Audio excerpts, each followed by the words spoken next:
thousands of years migration to eastern Asia was cut off, and not until the later retreat of the Mediterranean Sea, consequent upon the elevation of Arabia, was it possible for them to reach Africa. Thus it was that for almost 100,000 years these Sangic peoples spread out around the foothills and mingled together more or less, notwithstanding the peculiar but natural antipathy which early manifested itself between the different races.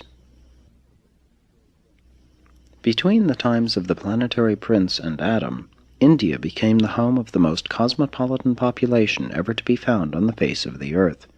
But it was unfortunate that this mixture came to contain so much of the green, orange, and indigo races.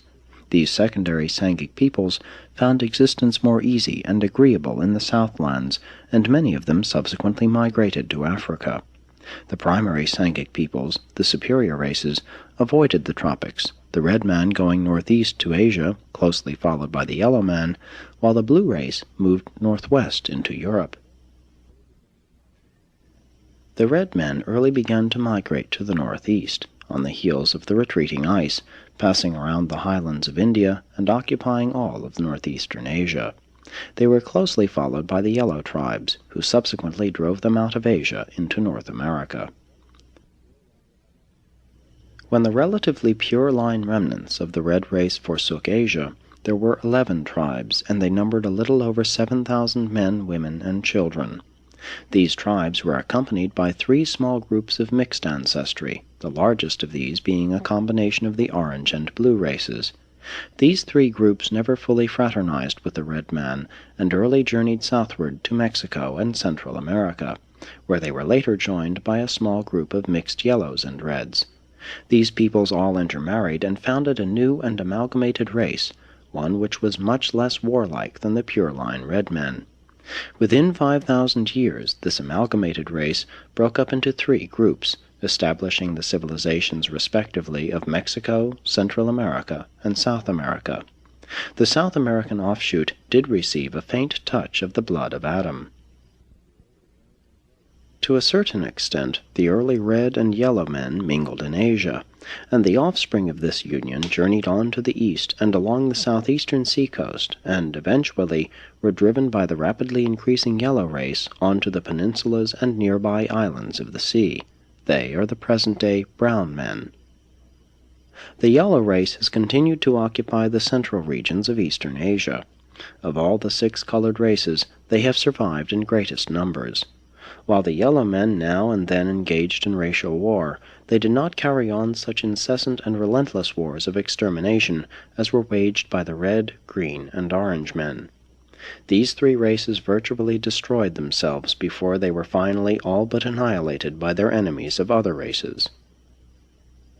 Since the 5th glacier did not extend so far in Europe, the way was partially open for these Sangic peoples to migrate to the northwest, and upon the retreat of the ice, the blue men, together with a few other small racial groups, migrated westward along the old trails of the Andon tribes.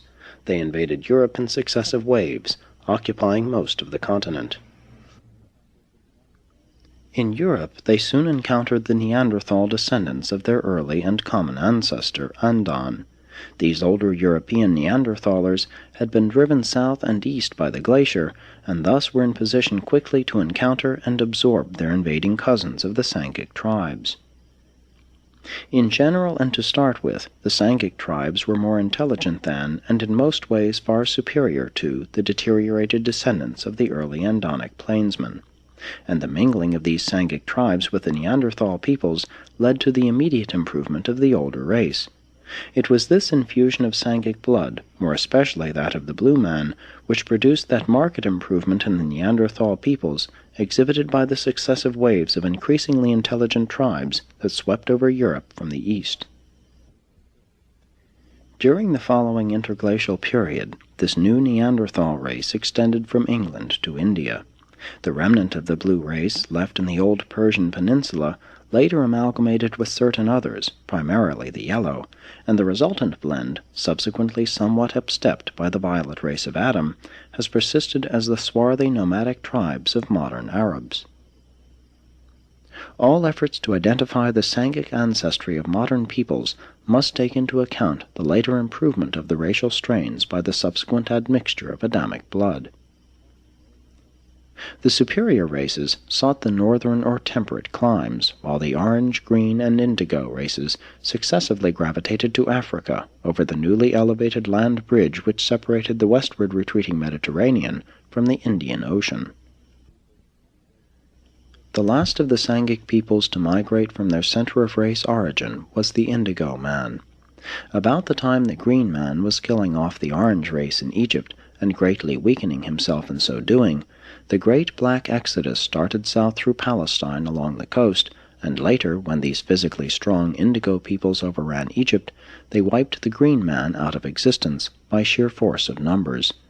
These Indigo races absorbed the remnants of the Orange man and much of the stock of the Green man, and certain of the Indigo tribes were considerably improved by this racial amalgamation. And so it appears that Egypt was first dominated by the Orange man, then by the Green, followed by the Indigo, Black man, and still later by a mongrel race of Indigo, Blue, and modified Green men.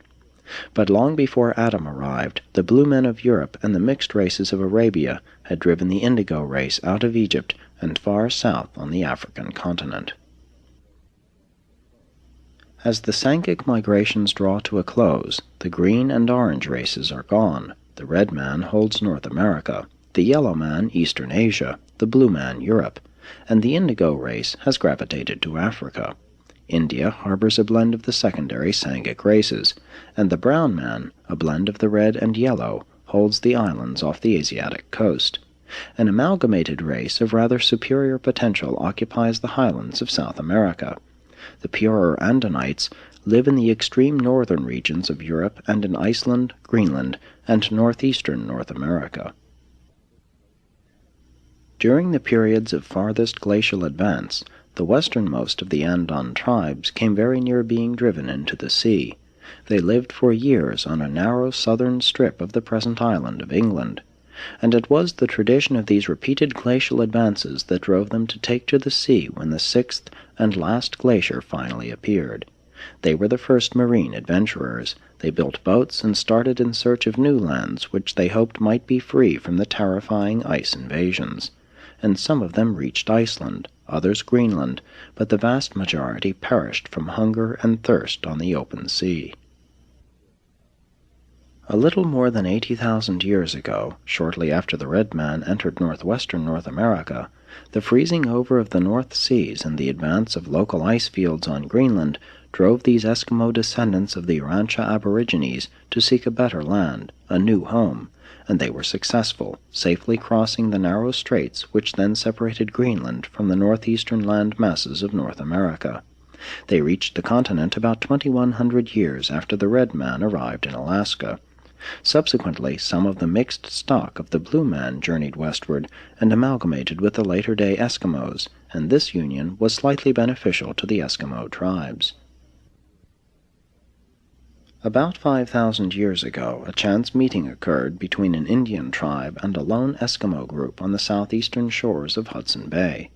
These two tribes found it difficult to communicate with each other, but very soon they intermarried, with the result that these Eskimos were eventually absorbed by the more numerous Red Men.